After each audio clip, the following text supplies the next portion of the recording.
नमस्कार मित्रों, मैं Mohanlal Saini new Rajasthan institute YouTube channel पर आप सभी का हार्दिक स्वागत करता हूं। मित्रों, आज का जो हमारा प्रकरण है काल। इससे पहले हम पढ़ रहे थे मित्रों क्रिया।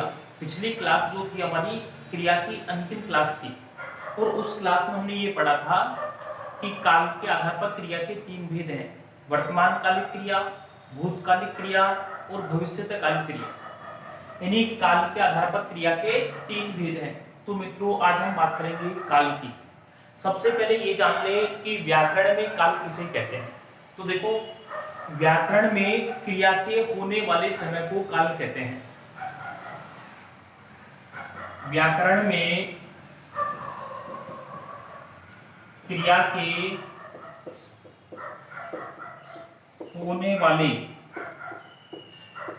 समय को काल कहते हैं।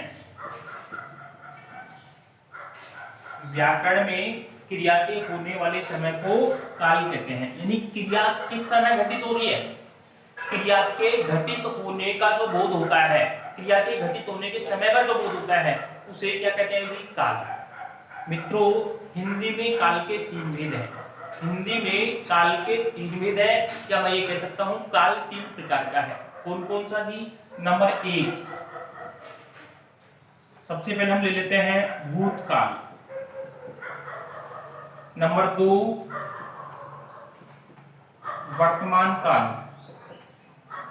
और नंबर तीन, भविष्यत काल।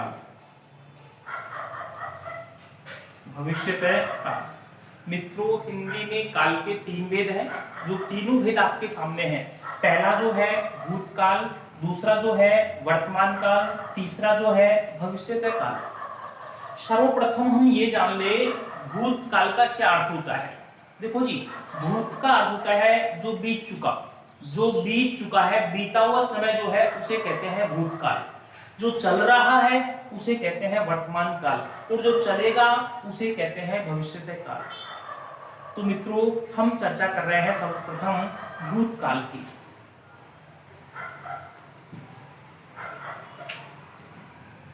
सबसे पहले हम पढ़ रहे हैं भूतकाल।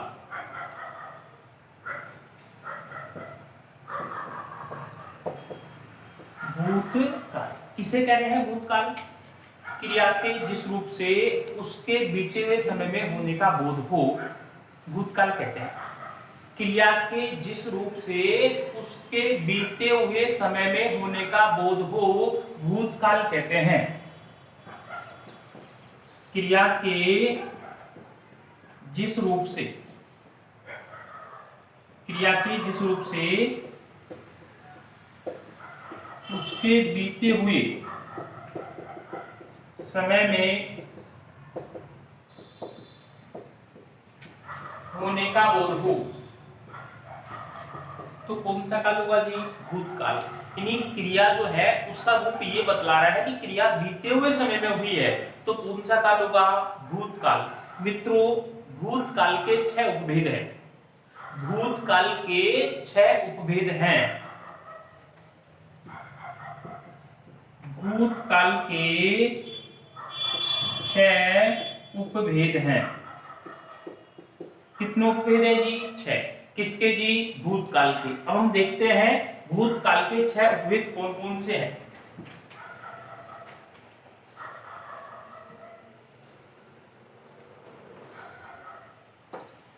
नंबर 1, पहला जो मेरे मित्रों, सामान्य भूतकाल।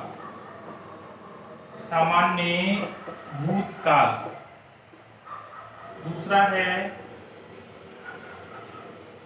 आसन्न भूतकाल। तीसरा है पूर्ण भूतकाल। चौथा है संदिग्ध भूतकाल। पांचवा है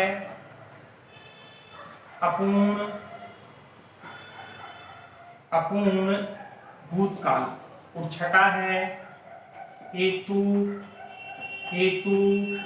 मद भूतकाल। याद रहे मित्रों, भूतकाल के 6 उपभेद हैं। नंबर 1 पे है सामान्य भूतकाल, नंबर 2 पे है आसन्न भूतकाल, नंबर 3 पे है पूर्ण भूतकाल, नंबर 4 पे संदिग्ध भूतकाल, नंबर 5 पे अपूर्ण भूतकाल और नंबर 6 पे हेतुबद्ध भूतकाल। अब हम एक एक की विस्तार से चर्चा करेंगे। किसे कहते हैं सामान्य भूतकाल, किसे कहते हैं आसन्न भूतकाल, क्या पहचान है, परीक्षा में किस प्रकार से इनमें से प्रश्न बनते हैं, उन सब की हम चर्चा कर रहे हैं। सबसे पहले हम बात कर रहे हैं सामान्य भूतकाल। देखिए किसे कहते हैं सामान्य भूतकाल, ध्यानपूर्वक सुनिएगा। क्रिया के जिस रूप से यह पता हो कि क्रिया बीते हुए समय में हुई, क्रिया के जिस रूप से यह बोध हो कि क्रिया बीते हुए समय में हुई है, लेकिन यह पता नहीं चले कि बीते हुए समय में कितने पहले हुई है। क्रिया के जिस रूप से यह बोध हो कि क्रिया बीते हुए समय में हुई है, लेकिन यह पता नहीं चले कि बीते हुए समय में कब हुई है। सुन लीजिए मित्रों, जैसे मान लीजिए मैं बात कर रहा हूं सोहन गया, सोहन गया, राम ने पढ़ाई की, राम ने पढ़ाई की, अशोक आया, वे सब गए। तो मित्रों जो गया है, पढ़ाई की है, आया है, गए हैं, इन सब से ये तो पता चल रहा है कि क्रिया बीते हुए समय में हुई है, क्रिया बीते हुए समय में हुई है, लेकिन यह बोध नहीं हो रहा है कि बीते हुए समय में कब हुई है, अभी हाल ही में पूर्ण हुई है या बहुत पहले पूर्ण हो चुकी है। इसे कहेंगे सामान्य भूतकाल। इसमें क्या है, गया है, आया है, खाया है, पिया है, नहाया है, ये सभी किसमें आ जाएंगे जी, सामान्य भूतकाल में। मूलतः सामान्य भूतकाल में आपको या मिलेगा, क्या मिलेगा जी, या मिल सकता है जी ई, या मिल सकता है जी ए। ये सामान्य भूतकाल की जो क्रिया है उसके अंत में आपको ये मिलेंगे, तो ये इसकी पहचान होगी किसकी जी, सामान्य भूतकाल की। सोहन गया, अब ये पता चल रहा है कोई सोहन गया, लेकिन यह बोध नहीं हो रहा है कि सोहन कितनी देर पहले गया है, अभी अभी गया है, 15 मिनट पहले गया है, 1 घंटे पहले गया है, यह पता नहीं चल रहा है। तो ये क्रिया का कौन सा रूप हुआ मित्रों, सामान्य भूतकाल। तो पहचान क्या देखेंगे, या ई ए, ये आपको मिलेंगी सामान्य भूतकाल क्रिया के अंत में। आगे बढ़ते हैं।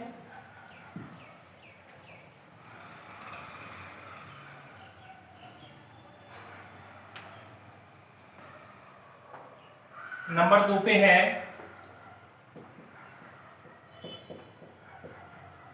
आसन्न भूतकाल। आसन्न भूतकाल मित्रों, आसन्न का अर्थ था पास, आसन्न का अर्थ था पास।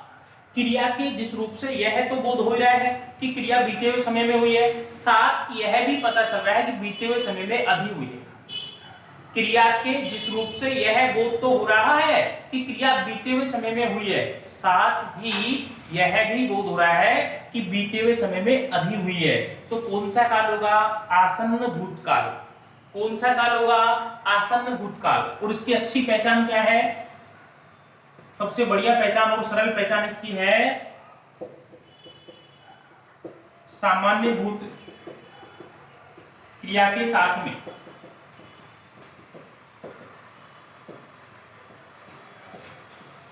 जोड़ने से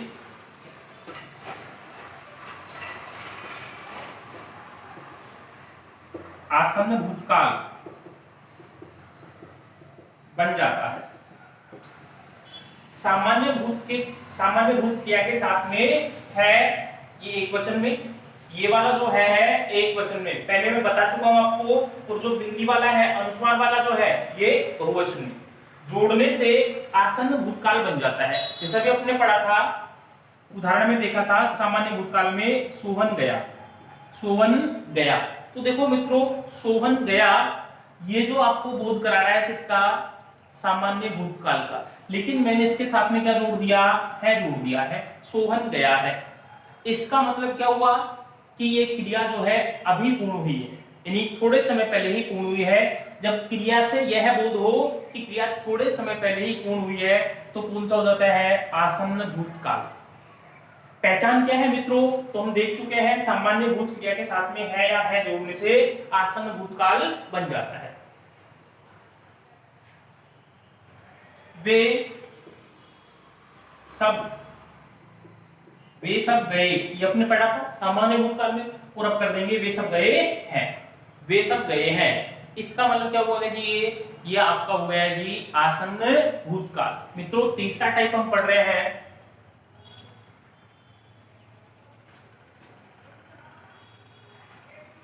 तीसरा अपना हो जाएगा पूर्ण भूतकाल। तीसरा जो टाइप है पूर्ण भूतकाल, पूर्ण भूतकाल। इससे क्या होता है, क्रिया के बीते हुए समय में होने का बोध तो होता ही है, साथ ही यह पता चलता है कि क्रिया बहुत समय पहले पूर्ण हो गई है। पूर्ण भूतकाल से मतलब क्या है, देखो जी भूतकाल तो है, भूतकाल तो ये कह रहा है कि क्रिया बीते हुए समय में हुई है, लेकिन पूर्ण में क्या होता है, साथ में ये भी पता चलता है कि क्रिया बीते हुए समय में बहुत पहले पूर्ण हो गई है, बहुत पहले ही पूर्ण हो गई है। जैसे देखो, राजेश घर गया था, राजेश घर गया था, उसने पढ़ाई की थी, उसने पढ़ाई की थी। माताजी ने खाना बनाया था। तो मित्रों अगर आपको मान लीजिएगा सामान्य भूत क्रिया के साथ में था, थी, थे जोड़ने से आसन्न भूत क्रिया, सामान्य भूत क्रिया के साथ में था, थी, थे जोड़ने से पूर्ण भूतकाल बन जाता है। पूर्ण भूतकाल बन जाता है कब, सामान्य भूत क्रिया के साथ में था, थी, थे जोड़ने से। पहचान देखिए, इसकी पहचान क्या है, ये उदाहरण थे इसके जो है, सामान्य भूतकालिक क्रिया के साथ, क्रिया के साथ था, थी, थे जोड़ने से पूर्ण भूतकाल बन जाता है। पूर्ण भूतकाल,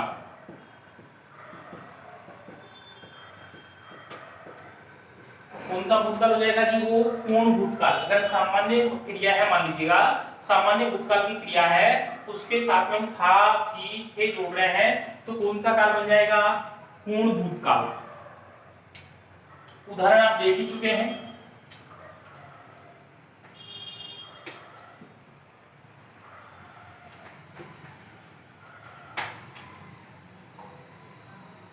चार पे बात कर रहे हैं मित्रों, अपूर्ण भूतकाल।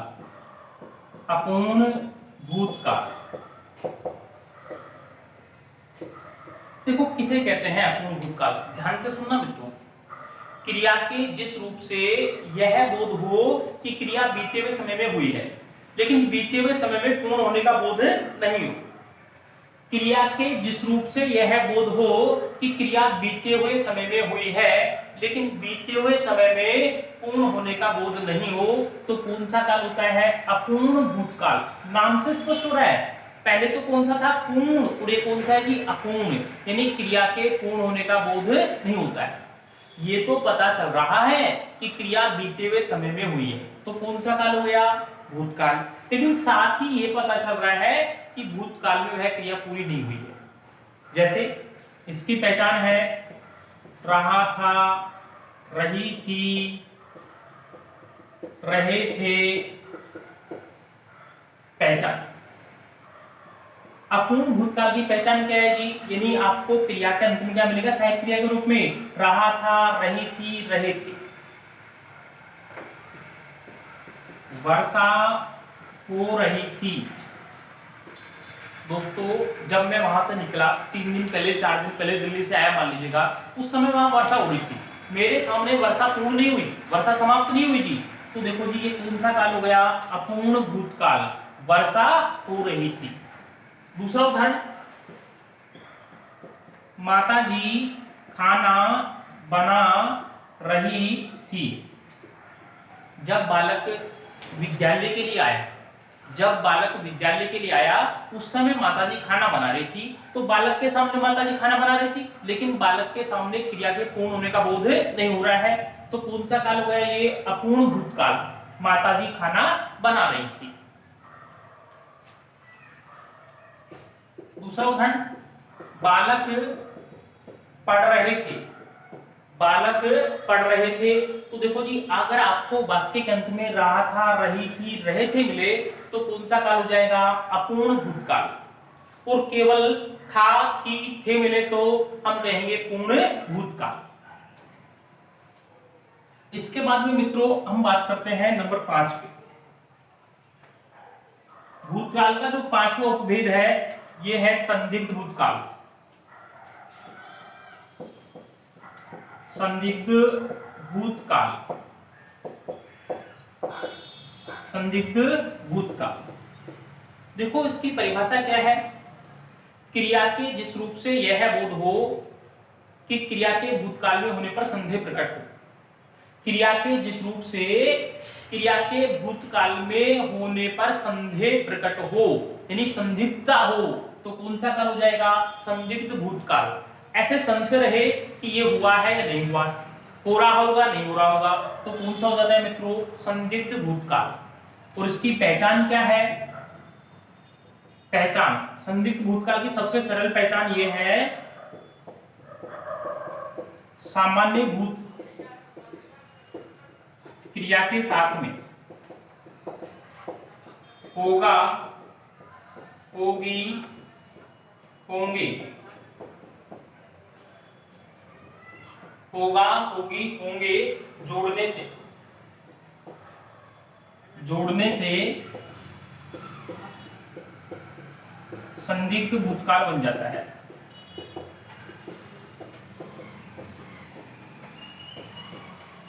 सामान्य भूत क्रिया के साथ में होगा, होगी, होंगे जोड़ने से संदिग्ध भूतकाल बन जाता है। कौन सा काल बन जाता है जी, संदिग्ध भूतकाल। देखो जी अभी हम पढ़ रहे थे राजेश दिल्ली गया, राजेश दिल्ली गया, तो ये गया जो है ये है आपका सामान्य भूतकाल। कौन सा भूतकाल है जी, सामान्य, और इसके साथ हमने जोड़ दिया होगा।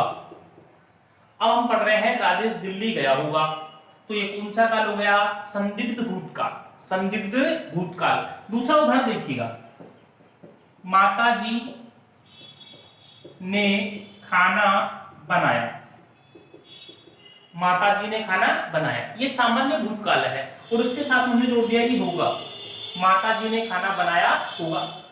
जैसे मान लीजिएगा उसने पढ़ाई की, तो ये सामान्य भूतकाल है, और उसने पढ़ाई की होगी तो कौन सा हो गया जी, ये संदिग्ध भूतकाल, यानी क्रिया के भूतकाल में होने पर संदेह प्रकट हो, तो कौन सा हो जाएगा, संदिग्ध भूतकाल। पहचान क्या है, सामान्य भूतकाल क्रिया के साथ में होगा, होगी, होंगे जोड़ने से। मित्रों 6 है, इसके बाद में जो अगला है 6 नंबर पे वो है हेतु हेतुमत भूतकाल।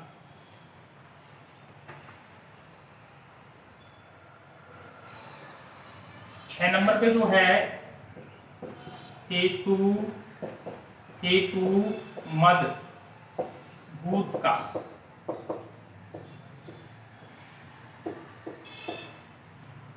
बहुत ही अच्छे प्रश्न बनते हैं इसमें से, ध्यान रहे जहां भी हेतु हेतु मद काल होगा, जिस भी वाक्य की क्रिया हेतु हेतु मद काल में होगी, तो ये मान लीजिए वह वाक्य मिश्र वाक्य होगा।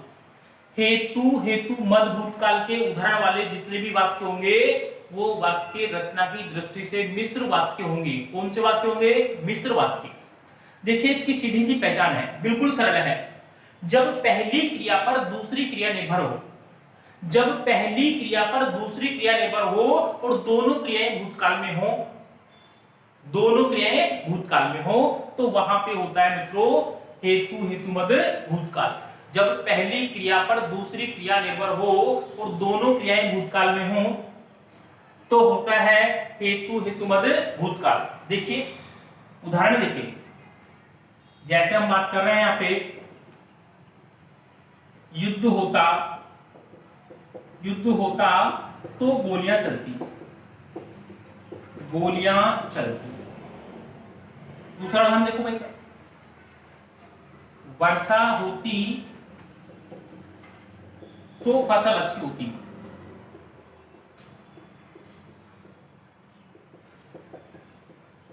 राम मेहनत करता तो पास होता।